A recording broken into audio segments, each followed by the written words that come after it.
Hi again, everybody, and welcome to another edition of Around the Town with Chuck. My name is Chuck Guglielmo, a weekly interview show where we talk with interesting people. And today, my guest is Jack Carr. Jack, you're an interesting person here in the city, aren't you? Well, a lot of people say I'm interesting, but I don't know if that's a good or bad thing. I brought Jack Carr in today, and we're going to talk about the Downtown Coaches Club, which is a booster club for the Conneaut High School football Spartans. And Jack, it's funny to think that we're just, 25 days from when we tape the show from the opening of the football season already. That's great. Can't wait. It is great, and with this humidity, it just seems like football's coming around too quickly. But anyway, it's coming around, and you are a big part of the Downtown Coaches Club. Give us a definition for the viewers out there who may not know what Downtown Coaches Club really is.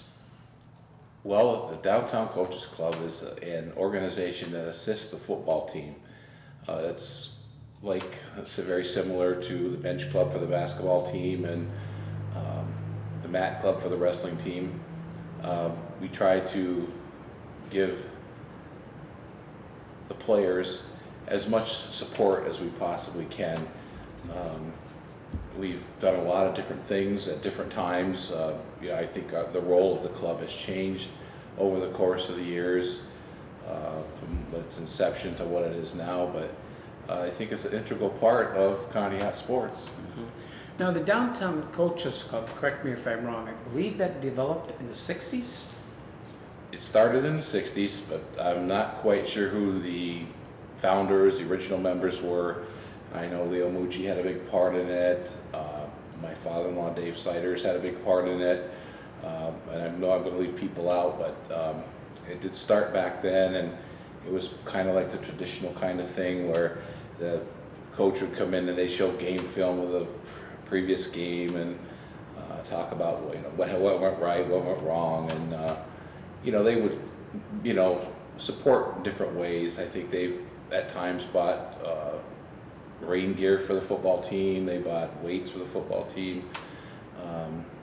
They did a lot of things, but it was basically trying to fill a gap, a void, where the school left off, the athletic department left off. What could the downtowners do to help? When did you first become involved with the Downtown Coaches Club? Well, let's see. I would say probably in the late 80s, like 88, 89, and through the 90s. Dropped off a little, and a person you're very familiar with, my brother-in-law Bill Kehoe. Yes. He was instrumental in supporting the downtowners and keeping it going. And he says, "Why don't you come back and help out?" And he's the one who drew me back into doing things. And I'm pretty much was like everybody else. I was there when my sons were playing, and then kind of dropped off a little bit, and then got active again.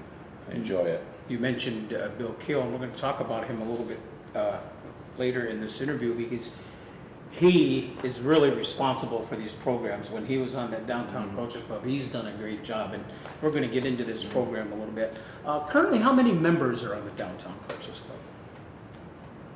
Well, let's see, there's 4 officers. Jody Papes, the president, Jeff Davison's the secretary, Terry Eaton's the treasurer, I'm the vice president, but you still have the Gerties, they help, the Lowers are involved, and at times different people come in and out. Everybody's welcome. Anybody that wants to be part of the club, we would gladly have them come aboard. There's plenty of work to go around for everybody.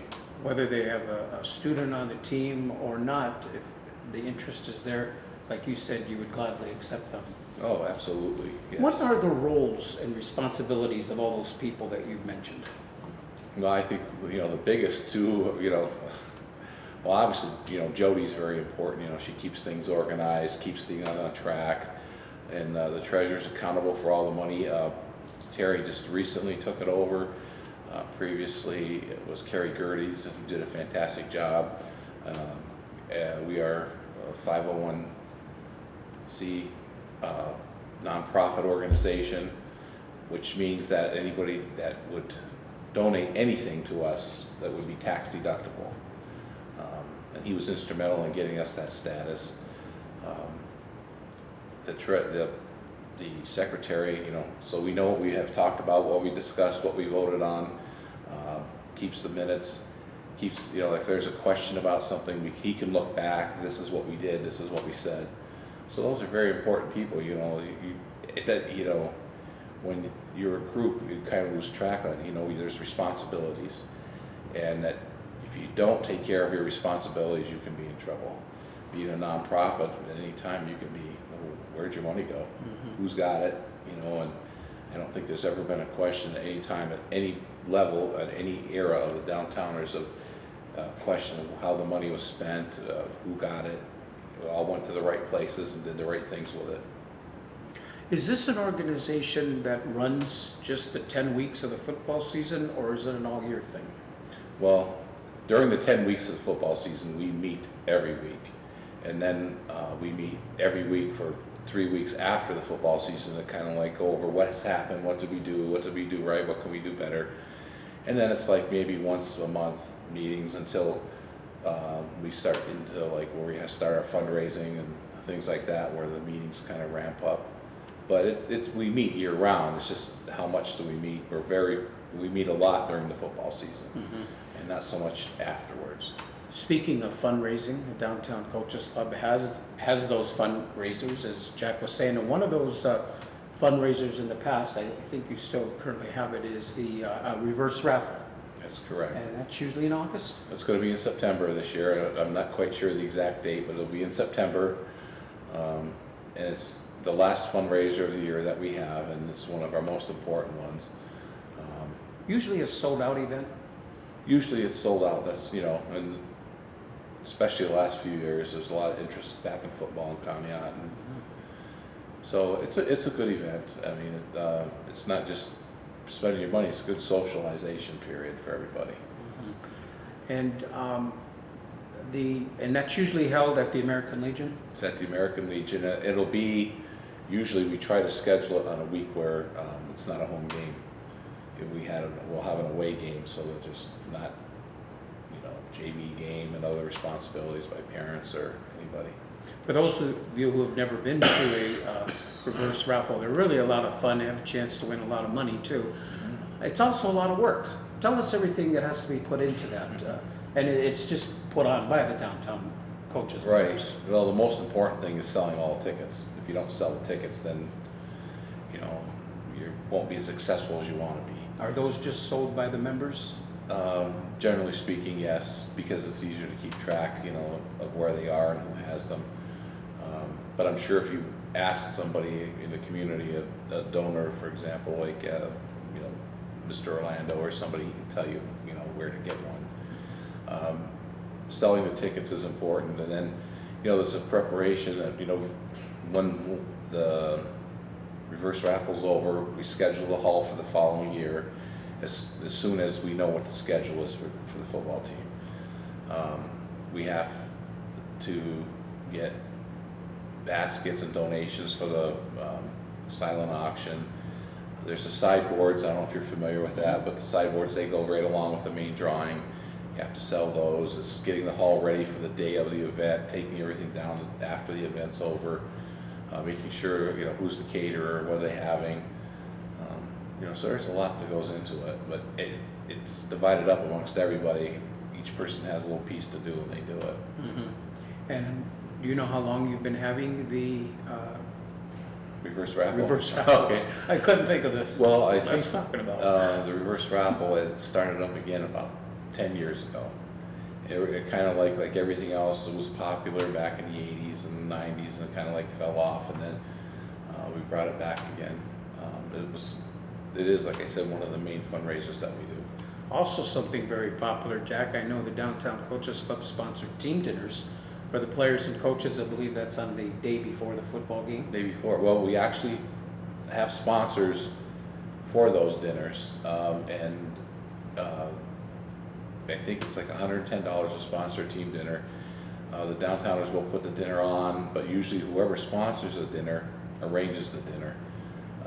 We've had it at several places. Traditionally, we had it at the high school, and we've kind of gotten away from that, just for various reasons. The economics of it, and With the usage of the building, it's a lot more things happening in that building than before. It's hard to get it every Thursday. New Leaf has been very good to us, and also the Congregational Church has offered their hall. Cabrini's offered their hall, so we've been at all those sites. And like as I said, usually the person, whoever sponsors the mill, kind of like takes care of it. But if not, then the downtowners will. And this is for all 10 games, not just home games? It's for all 10 games. All 10 games. Yes. So that's very nice, and I would imagine that the players and the coaches are very appreciative of it. Oh yes. Yeah. And this, I would include cheerleaders as well? Yes. The cheerleaders are welcome. Usually they bring the dessert, so they're important. Yeah. How about now when the game is actually going on, the Downtown Coaches Club does a lot of things here too. You have a game ball that you raffle off. You have a 50-50 raffle. Of course, these programs. Tell us all about the stuff that actually happens inside when the game is going on. Well, when the programs that they start before the season starts. Like you alluded to, Bill Kehoe was the one that kind of put the programs together. Now Janet Gertis is the one that's handling it. It's a lot of work. It's finding the sponsors, being there during picture day to make sure that everybody's picture's taken and gets in the program. Not only the football team, but all the fall sports are in the program, and make sure that all the seniors' pictures are in there. If you notice, last year was the first year that we did it, but around the stadium we had the big murals, big pictures of all the seniors, not just the football team, but all the seniors in the fall sport programs, including the band. And Janet's responsible to get those photographs, to make sure that those are taken. So there is a lot that goes on in just getting the program, and depending on when your first home game is, that's your deadline. You have to have everything to the printer 10 days before your first home game to make sure that you have the program for the home game. Mm-hmm. Now, in the program, Mr. Orlando has graciously offered a $50 gift certificate. We slide into one of those programs, and that's given at every football game. Then we have the game ball, like you said, and the 50-50 raffle, and we start selling that. We get set up. We get there a little bit before the gates open, and start selling everything all the way through just before the first half ends. So the people that are selling all the things, kind of missing out on what's happening on the field. And it's, that's dedication on their part for doing that. And then Mr. Gerdes usually handles the 50-50 raffle at halftime, counts the money, what's the split, and then gets somebody to draw the winning ticket. So it's not just showing up. There's a lot of things. Then you got to take down everything. You can't leave the tent that you were using. Everything's got to be taken down and put away before the game's over. So there's quite a bit to it. Now that game ball, the one who wins the game ball, you kind of gave that person an option of whether they wanted the football or I think it was $50 Right. cash. Do we still have that option? No, because now the downtowners purchases the game balls. We buy all the balls that are given away. So actually the game ball is not the ball that's used in the game. Right. It's a brand new football, never been used, official high school football. And so it's just the football right at this point. And on the 50-50 raffle, some of those can get pretty high depending on the opponent that's in and how the team is playing. Do you ever recall how high it's ever been, your highest you've ever collected in the stadium? Yeah, well, to my memory, the highest one was 2 years ago at homecoming. It was $520 was what the person got. So that was the biggest one that I can remember. And that was, I forget. It's over $1,000. Right, Actually that collected, yeah, because the other team brought a bunch of people. I think we played Edgewood for homecoming that day, I think. But it was, both sides of the field were packed. With new opponents coming to town this year, how do you think that will affect attendance? Well, and how well do other teams travel? I think the city's going to support the team they have. 3 good solid years. Right, and and I think everybody's going to be curious. Well, what's this league going to be like? It's something new and different. We haven't been in the league. I think it's great. I was just going to ask you your thoughts on that. Well, it gives something. You're playing for something now. Not that you weren't playing for something before, but you have a goal that you're going to win your conference. You're going to win your league. And there is a formula, I'm not familiar with it, but there's a formula that's used for Ohio teams that play Pennsylvania teams. So just because we're playing Pennsylvania teams does not disqualify us from the state tournament. Mm-hmm. We can still earn enough points to get into the tournament. Mm-hmm. So I think, the farthest game I believe this year is going to be Oil City, which is about an hour and 50 minutes drive, which beats going to Massillon last year. But I heard Oil City's a really tough team, so we'll have to see. Should be interesting, like you say, and also build new rivalries, especially like the ones close by, like Girard and Fairview. Absolutely. I'm going by what Mike Bartonis told me, and he said, because he's familiar with the teams over there, and he said that we should, fit right in pretty well with those teams. We should be, like competitive every game, which will make it exciting. After this season, your work is still not done with the Downtown Coaches Club, because you guys also put on an awards banquet, strictly sponsored by the Downtown Coaches Club. It's different from the awards that the school may put on, and that's a lot of work too. How did that come? When did that come about, and how's that been doing? Well, I think the awards banquet started at the end of the year. I'm not really sure. I know when Mr. Dobrin came, we did it. I'm not really sure before that if it was on the same format. I know there was one before, but maybe not the same format that we use now. They take a lot of things into account. There's awards for your academics if you're an academic athlete. There's awards for if you haven't missed a practice. There's awards for naturally who's done the best on the field, but everybody gets something, and there's some kind of award there, even if it's participation. But everybody gets an award, and we try to recognize somebody that has really helped the downtowners, during the course of the year. We've given awards to the people that hold the chains at the stadium. I mean, they've done that for how many years? The same crew. Yes. We gave them sweatshirts and coats, and then we've recognized the Jocelyn's and recognized other people that have, donated a lot of time or energy or money to the program. You guys certainly have done a great job with that. The Downtown Coaches Club. My guest today is Jack Carr, a longtime member of the Downtown Coaches Club. So how about acknowledging some of the sponsors for these programs in your Downtown Coaches Club?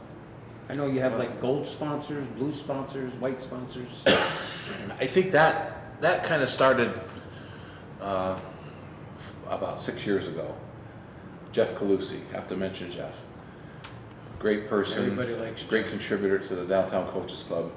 The team needed uniforms, and we were looking at how are we going to get those. The school said that their funds are strapped, and we might get jerseys or something. So we came up with the idea of the gold levels, silver, I think it was gold, blue, and white levels sponsors, and that was directed toward the uniform. So we were able to raise enough money through the sponsors to buy the pants and 2 jerseys for the uniforms, and then the following year we got the other set of pants for the uniforms. But the community responded in a great way to that solicitation, the letter that we sent out. I don't like to start identifying people, because if I don't have the list in front of me, I don't want to leave somebody out. Right. But we are truly grateful for everybody that has participated and has sponsored us in any way, at any level. Everything means something. Everything's important. Kind of like what I wanted to tell you is football, I think, is one of the greatest sports in the world. if not the best. And I don't want to say that about anything else, but Cindy knows I'm gonna say baseball, but that's okay, I like football too. But if you want to have a really good football team, you have to have every kind of person. You cannot, you're not going to be successful with people that are just skilled position, people that are the linemen. It takes every kind of person to come together and do their part. And it kind of like, I kind of like look at, well, the line is like the street department. They're paving the way. The quarterback's like the city manager. If you look at it like that, it's like, It's a good way to look at it. I mean, it takes everybody. It takes every kind of person to make a team successful. And I think one of the successes from the coaching standpoint, what Rocco's been able to do, is he's been able to bring those kind of people, everybody. I mean, look at the number. I think there's 60 people out this year. Yes. And When he first came, we were in the 30s. in the 30s, right? And so he's kind of like rejuvenated the program. And it's just like everything else. Something's new, something's different. People want to see what it is, but he's able to sustain it. Mm-hmm. What have you seen in the 3 years now? Conneaut's had 3 good winning seasons. Actually, the record last year could have been better than it was. 3 plays. Yeah, 3 plays is right. What improvements have you seen outside of the recruiting numbers that Rocco has brought to Conneaut football? Well, I think being in the building, you have coaches that are in the building, and that is a big thing. I don't know, like in previous years, you might have one coach in the building, but if you don't have somebody there keeping their feet to the fire, hey, what are you doing? Are you doing this? Are you doing that? How can we help you? People don't hear that a lot. Coaches do a lot. They do a lot to not only keep the kids eligible, but to keep the kids on the right track in life. Mm-hmm. And I think they all have been good examples for what you would want your athlete, your student athlete, your son to be, or daughter, whoever. If they wanted to exclude women, they could play. But and then the enthusiasm of everything. Everybody is, if something goes wrong, well, we'll figure it out. Of course, Jack Carr, you know a thing or two about football because you used to coach yourself, St. John's Heralds. That's right. And Back when? Well, that was Not all that long ago, was it? 10 years ago, maybe? 15. 15 years ago. Yeah. I know you had Dave, my son, who Yeah. was on your team. He says you were the best coach he ever played for. He Well, never tell played him for any thank other you. coach. Yeah. That must be the truth. That's right. No, he does. He always says that all the time. Well, I know we had a lot of fun. If you can't make it to be fun, then what can you do? It's not. Mm-hmm. It's going to be another drudgery. Mm-hmm. And maybe that's one of the secrets that this coach says. It's fun to be out there. I don't know. Well, keep up the good work. I think you guys do a tremendous job at the Downtown Coaches Club, and we want to wish you the best of luck and on another good season with your fundraising and everything else that you have to do. Oh, thank you. Appreciate it. Jack, See you at the game. Jack Carr, longtime member, former football coach, well-known, interesting person. My guest today on Around the Town with Chuck. Next week, we will have the city manager on. Have a good night.